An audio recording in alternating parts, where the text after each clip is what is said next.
Guys master থেকে grand মাস্টারে উঠতে আমার মাত্র 1 প্লেস লাগে। আমি কি পারবো মাস্টার থেকে গ্র্যান্ড মাস্টারে উঠতে? এদিকে আমার টিমমেট গুলো সব মরে গেছে। রিভাইভ করতে গিয়ে এমন একটা ঘটনা ঘটে তুমি দেখলে অবাক হবে। গাইস আমার টিমমেট কে রিভাইভ করতেছিলাম, এই সময় গাড়ি নিয়ে এনিমি চলে আসে। আমি তার গাড়ি নিয়ে চলে যাই। এখনো কিন্তু 4 জন এনিমি অ্যালাইভ আছে। 2টা মাত্র কিল করছি আর আমার কাছে কিন্তু 3টা মেডিকেটই আছে। কিরে ভাই গাড়ির এই অবস্থা কে বুঝলাম না। এর নাকি আমাকে 1 প্লাস দিবে নাকি মাইনাস দিবে? গাইস তার আগে তোমাদের ভাই অনেক কষ্ট করে ভিডিও বানাই, তাও তোমাদের সাপোর্ট পাই না।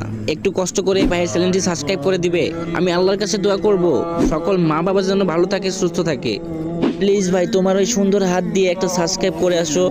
আল্লাহ ও আল্লাহ, যদি সকালে ঘুম থেকে উঠে দেখতাম আমার 1000 সাবস্ক্রাইব হয়ে গেছে, কতই না খুশি হতাম। প্লিজ কলিজার ভাইরা একটা সাবস্ক্রাইব করে আসো। চাও না ভাই একটা সাবস্ক্রাইব করে আসো প্লিজ ভাই, তোমার পায়ে পড়ি। গাইজ একটা সাবস্ক্রাইব করে আসো। এত রিকোয়েস্ট করার পরও তোমরা সাবস্ক্রাইব করো না, কিন্তু কেন?